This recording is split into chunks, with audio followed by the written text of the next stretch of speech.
তো আমার চ্যানেলে তোমাদের অনেক অনেক ওয়েলকাম। কেমন আছো তোমরা? আশা করছি সবাই বিন্দাস আছো, আমরাও ভালো আছি। তো আজকে সকাল সকাল ব্লগটা স্টার্ট করলাম। তবু বেজে গিয়েছে ঘড়িতে প্রায় 11:30। তো সকালের কাজ মোটামুটি কমপ্লিট হয়ে গিয়েছে, কিন্তু রান্না আজকে হয়নি। আর সকালে আজকে আমি কোনো খাবার বানাইনি, কারণ আজকে একটু লেটে উঠেছিলাম।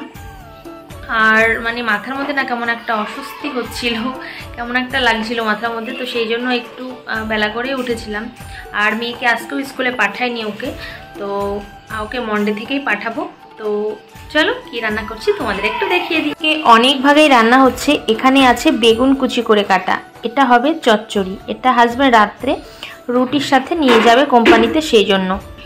আর এই দেখো এখানে আছে জিরে বাটা আর আদা বাটা। আমি না মশলা পেস্ট করে ডিপ ফ্রিজে রেখে দিই, তাহলে রান্না করতে সুবিধা হয়। তোমরাও চাইলে করতে পারো, এতে কোনো কিন্তু অসুবিধা নেই। আর এই দিকে আমি রান্নাও বসিয়ে দিয়েছি। এই দেখো এখানে হচ্ছে বেতো শাক, গরম লাগছে ধরতে পাচ্ছি না।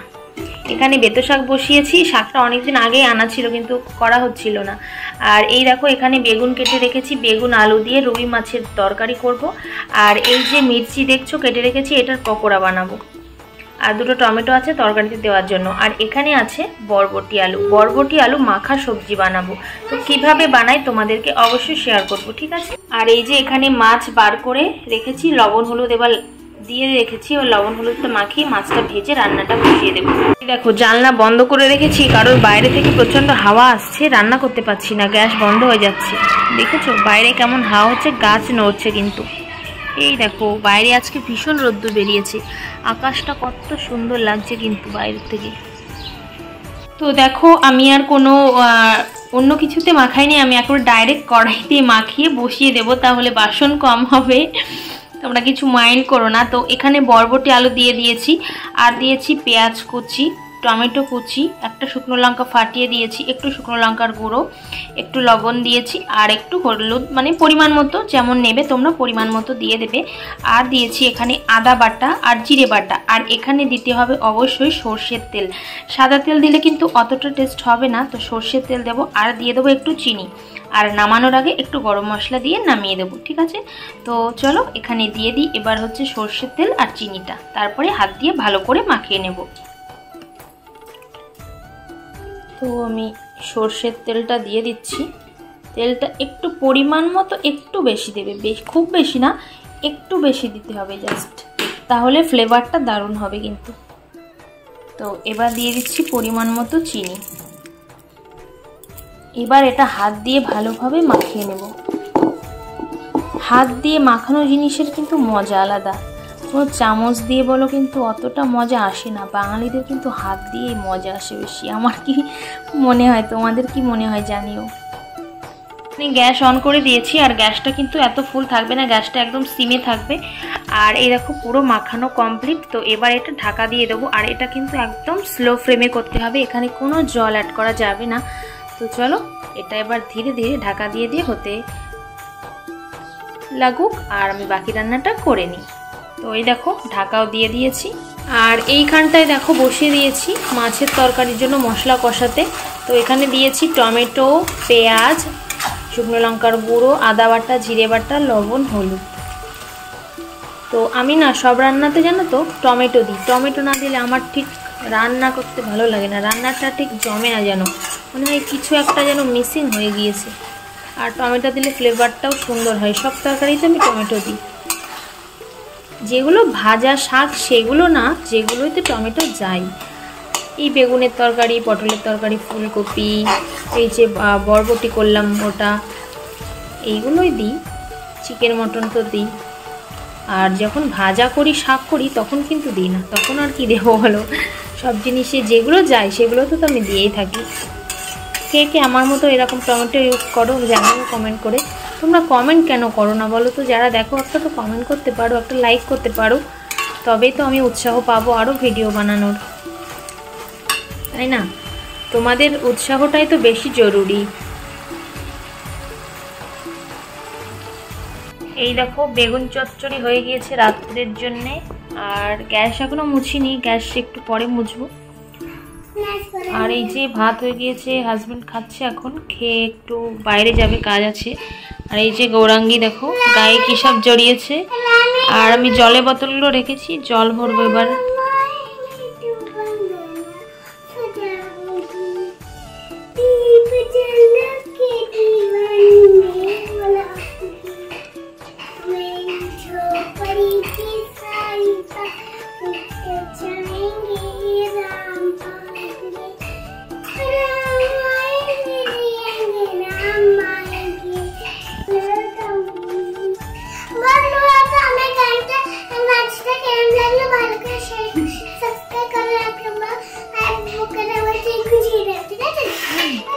গৌরাঙ্গীর নতুন স্টাইল, তাই তো ভীষণ স্টাইল দেখো।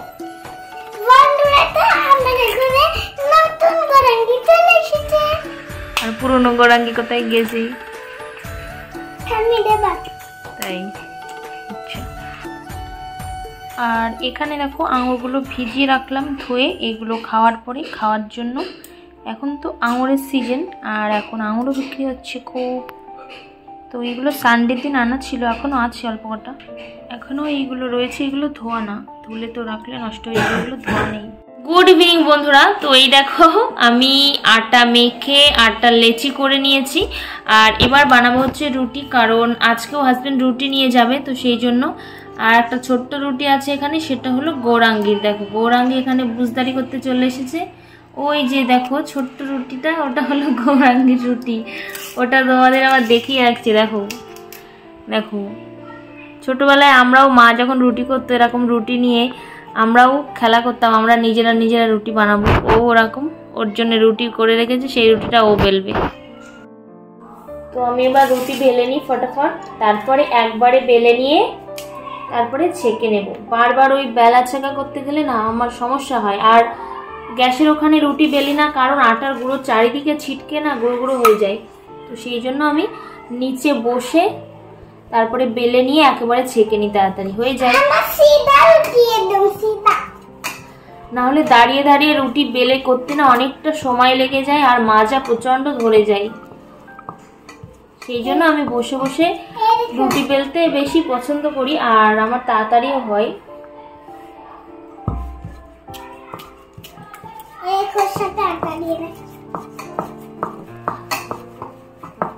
আটা দিয়ে রাখতে হবে না, এমনি রেখে দাও। সবাই খেলতে যাচ্ছে, বলি সবাই বড় হোয়াইট কালারের নেট, সবাই সবাই বল নেট নেব।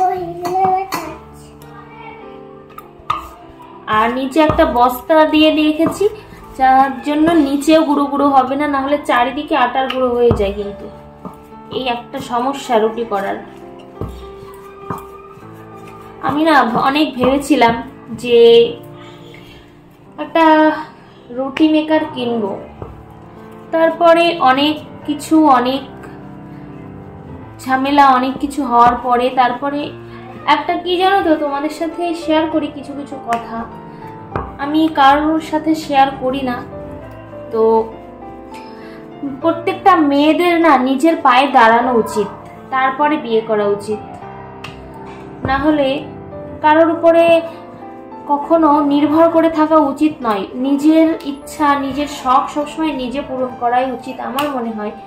কারোর উপরে কখনোই ডিপেন্ড করা উচিত নয়। প্রত্যেকটা মেয়েরই নিজের পায়ে দাঁড়িয়ে নিজে কিছু করা অবশ্যই অবশ্যই উচিত, তারপরে বিয়ে করা উচিত। বিয়ে তো একটা জীবনের একটা পার্ট, আর নিজের লাইফে সেটেল হওয়া আর নিজে কিছু করা, সেটাও কিন্তু একটা খুব বড় জিনিস। নিজে যদি কোনো কিছু না করা হয় না, সারা জীবন অন্যের উপরে ডিপেন্ড করে নিজের শখ সবসময় পূরণ হয়ে ওঠে না। কিছু কিছু সময় অনেক কষ্ট লাগে, কিন্তু কি করব, আর কিছু করার নেই। এই দেখো রুটি পুরো কিন্তু গোল একদম, দেখেছো তো। এবার ফটাফট রুটিগুলো করে নিই। অনেক কথাই তোমাদের সাথে শেয়ার করলাম, কিছু মনে করো না কেউ, এটা বাস্তব গো। নিজের পায়ে দাঁড়ানোটা অবশ্যই জরুরি প্রত্যেকটা মেয়ের। গুড ইভিনিং বন্ধুরা। তো আমার সন্ধ্যাবেলা সমস্ত কাজ হয়ে গিয়েছে, আর হাজব্যান্ড কোম্পানিতে চলে গিয়েছে। আমি সন্ধে দিয়ে একটু মুখে না একটু নিভিয়া লাগিয়েছি, কারণ আমার স্কিন শীতকালে প্রচণ্ড রাফ হয়ে যায় আর মুখ তো বিশেষ করে বেশি, তো সেই জন্য আমি নিভিয়া লাগিয়েছি। লাগিয়ে তারপরে মাথা আস্তে একটু সিঁদুর করলাম, করে তারপরে একটু দুধ খেলাম, মেয়েকেও দুধ দিয়েছি, ওকে দুধ পিডিয়াশিওর দিয়েছি, ওকে হোমওয়ার্ক করতে বসেছে। যেহেতু দুদিন স্কুল টিউশন সব ছুটি, তো বাচ্চা মানুষ তো একটু যদি বাড়িতে প্র্যাকটিস না করে তাহলে আবার ভুলে যাবে, তো সেই জন্য ওকে বসিয়েছি হোমওয়ার্ক করাতে। আর আমি এবার করব মালা, তো আমার মালা করা বাকি আছে। তো চলো আমি আমার সন্ধ্যের কাজ করে নিই, আবার পরে রাত্রে দেখা হবে। তো বন্ধুরা আমাদের খাওয়া দাওয়া হয়ে গিয়েছে, আর আমি মালা করছিলাম, তারপরে মাসি ফোন করলো। তো মাসি বলল যে মাসি বিরিয়ানি বানিয়েছে, তো গৌরাঙ্গে বললো যাবে দিদির বাড়ি খেতে। তো ওখান থেকে খাওয়া দাওয়া করে একটু আগে বাড়ি এসেছি, আর বাড়ি এসে দুটো রুটি ছিল খেলাম। তো তারপরে এবার এখনো বাসন আছে, বাসন মাজা হয়নি, গৌরাঙ্গীকে ঘুম পাড়িয়ে দিয়ে তারপরে বাসন মেজে শুয়ে পড়বো। তো আজকের মতো ব্লগটা এখানে স্টপ করছি। গুড নাইট, গুড নাইট বলো গৌরাঙ্গী। গুড নাইট, হরে কৃষ্ণ। তো সবাই শুয়ে পড়ো, টাটা, কাল আবার তোমাদের সাথে দেখা হবে, বাই।